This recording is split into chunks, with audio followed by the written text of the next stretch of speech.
The topic of my TED Ed video is intellectual disabilities. Intellectual disability is a disability characterized by significant limitations in both intellectual functioning and adaptive behavior, which covers a range of everyday social and practical skills. Intellectual functioning is also called intelligence, which refers to general mental capacity such as learning, reasoning, problem solving, and so on. Adaptive behavior comprises three skill types: conceptual skills, social skills, and practical skills. Some disabling conditions classified as developmental disabilities, such as autism or cerebral palsy, might include intellectual disabilities. Or other developmental disabilities, such as Down syndrome, fetal alcohol syndrome, and Fragile X syndrome, could well include intellectual disabilities. Intellectual disabilities could also be caused by social factors such as the level of child stimulation and adult responsiveness, and educational factors such as the availability of family and educational supports that can promote mental, developmental, and greater adaptive skills. According to the American Association of Intellectual and Developmental Disabilities, approximately 40 to 50% of the causes of intellectual disabilities currently have no identifiable origin. According to Langley Residential Support Services, there are 4 categories of intellectual disabilities. These are mild, moderate, severe, and profound. You can read here that mild is 85% of the ID population. That goes all the way down to profound, which is only 1% of the ID population. Profound individuals require extensive support and may have medical conditions that require ongoing nursing and therapy. IQ test is the major tool in measuring intellectual functioning. A test of around 70 or as high as 75 indicates limitation in intellectual functioning. Other tests determine limitations in adaptive behavior, which covers 3 skill types: conceptual, social, and practical. The graph here just shows mild, moderate, severe, profound levels of intellectual disability and their conceptual, social, and practical domains and levels of functioning in each. Signs of intellectual disability are trouble speaking. Children with intellectual disability may find it hard to remember things. They may not understand how things work. They may have trouble understanding social rules, may have trouble seeing the consequences of their actions, and have trouble solving problems, and have trouble thinking logically. In the USA, approximately 1.7 of the individuals, 4.6 million children, are identified as having developmental or intellectual disabilities with IQ scores of less than 70, having significant difficulties in making use of the educational facilities utilized by other children their age. China, the figures are very similar. In India, 2.1% or 21.9 million children have intellectual disability. Germany, 2% are diagnosed with severe intellectual disability. England, school-age children and young people with disability are around 2.7%, which is stated by the UK Department of Health. In Northern Ireland, the Department of Education of Northern Ireland, 2009, estimated that as high as 3.9% of children have intellectual disability. In general, giving children with intellectual or developmental disability access to the general education curriculum is viewed as the best way forward. Originally, this was mandated by the Individuals with Disabilities Education Act, and more recent, the UNESCO Center for Studies on Inclusive Education demanded inclusion ideally based on full participation in mainstream classrooms, respecting social, civil, and educational rights of students with disability. Increasingly, children with developmental and intellectual disability are educated in mainstream schools. Inclusion is not, however, the same as contact in the classroom. Teachers need to have adequate skill to create supportive conditions to ensure that children benefit from and experience full inclusion. Generally, teachers' perceptions can be differentiated on the basis of 3 dimensions: physical, sensory, cognitive, and behavioral emotional. Educators are more cautious of accepting children with cognitive disability and were more accepting of children with physical disability. There is not a lot of research or evidence that says gender, grade level taught, teacher beliefs, or teachers' socio-political views plays a large effect on teachers' views of students with intellectual disability. However, age, teaching experience of contact, and training do. Younger teachers and those with fewer years of experience have been found to be more supportive to integration. Forland's study in 1995 showed that acceptance of a child with physical disability was highest among educators with less than 6 years of teaching, and declined with experience for those with 6 to 10 years of teaching experience. The contact hypothesis suggests that as teachers implement inclusive programs and therefore get closer to students with significant disabilities, their attitudes might become more positive. And lastly, training was considered an important factor in improving teachers' attitudes towards the implementation of an inclusive policy. Without a coherent plan for teaching, training in the educational needs of children, attempts to include these children in the mainstream would be very difficult. You can find various information on educational environmental related variables.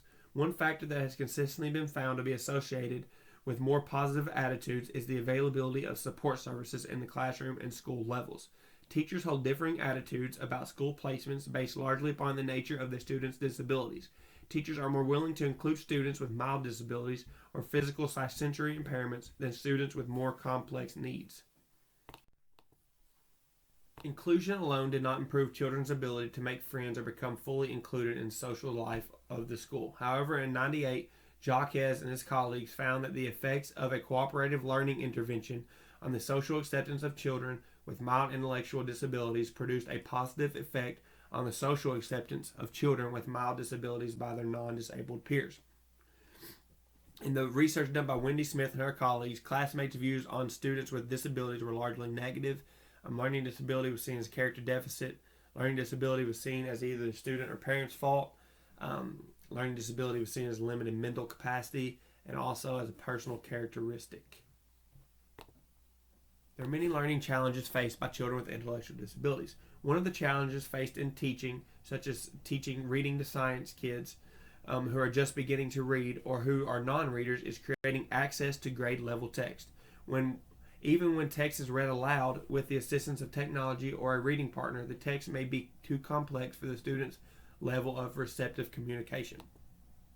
Cognitive processing delays are delays in the ability to process verbal or written language and have a neurological basis. For those individuals who suffer delays, facts, ideas, and questions are often delayed or even lost in translation from language to thought and vice versa. Sensory perception issues can have any senses involved. A child might be especially sensitive to certain sounds, have poor sense of balance, and lack of depth perception. Social skill deficits can make a student with autism the child out. Without training and sufficient mindfulness, even well-meaning teachers might slip into intimidating and sometimes even bullying behavior with a child who is always lagging behind and just odd. Expression challenges for those children who possess the intellectual capacity to function in the general class, speech and language skills can still present a number of obstacles. They may have problems expressing their own emotions and feelings as well as receiving and knowing how to respond to others. Now let's analyze how to teach students with intellectual disabilities. Students with intellectual disabilities, especially in science, have trouble accessing grade level text. Grade appropriate text is any text that general education students at a particular grade level or course would be interested in, read, and or be required to read by the state mandated curriculum for that enrolled grade level or high school course. Let's go over some strategies to help students in science access grade level text. As teachers, the simplest adaptation is to shorten the text and divide it into segments for oral reading. Educators can also augment the text. Text augmentations can include adding pictures, repetitions of the main idea, and including objects to build comprehension. Rewriting text as a summary involves 3 steps. First, you can reduce the number of words in the text by prioritizing information. Second, add definitions and explanations for important unfamiliar words. And third, write summaries at a reduced lexile level, which indicates a text complexity and includes sentence length and word frequency. Lastly, as educators, we can use predictable structure and adapted text, which helps students find the information that they need to answer questions about the text. The amount of text presented on a page can also be changed to promote accessibility. We can provide options for the students to demonstrate comprehension. Response options can be individualized to meet the student's understanding of symbols.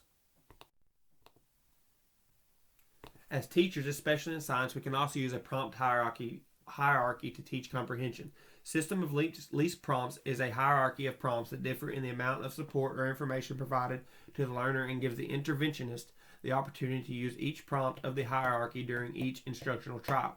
Think alouds can be used in a system of least prompts to help students answer inferential questions. A teacher can use a variety of response modes initially to get students to demonstrate their knowledge, or students may need to make fewer responses within a task analysis until mastery of the content can be achieved. Task analytic instruction begins by breaking a task into parts or steps and then teaching each part or step to the student in sequence. Backward and forward chaining involve training the student step by step to complete a task.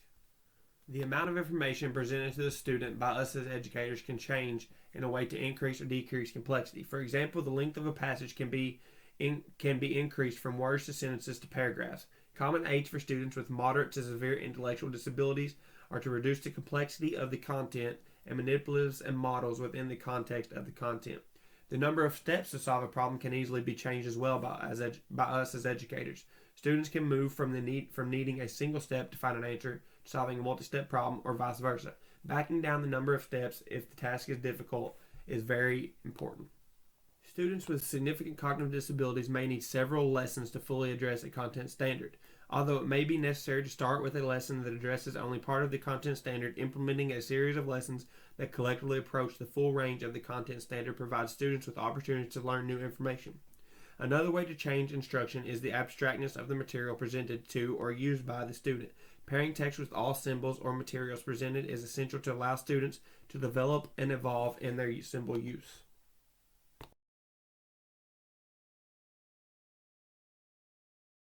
Another consideration for change during instruction relates to the complexity of responses or how the responses are made. One way to change your response options is to consider the plausibility or correctness of the distractors. Options can also increase in number, including information from within the problem and or providing more plausible answers to the question. Students with moderate to severe disabilities cannot afford to be taught with same content year after year with little to no new standard being presented. Whenever possible, embedding critical previous grade level content within the instruction of current grade level content is recommended. Knowing when a student has learned the concept or skill or has the ability to do the task is the most important information. If students can perform a task consistently for a period of time, then we as educators may need to change the skill and make it more difficult. Within each skill or task, students are asked to perform at various levels or depth of knowledge using the content. Using one of the existing cognitive taxonomies, such as the revised Bloom's taxonomy, teachers can design instruction to increase student performance using newly acquired knowledge. The content may not change, but the student's level of understanding and application of the content can. Setting a target of reduced prompts and increased progress toward independence is the best practice for any student. Teachers must plan to promote student movement to a lesser prompt level whenever possible.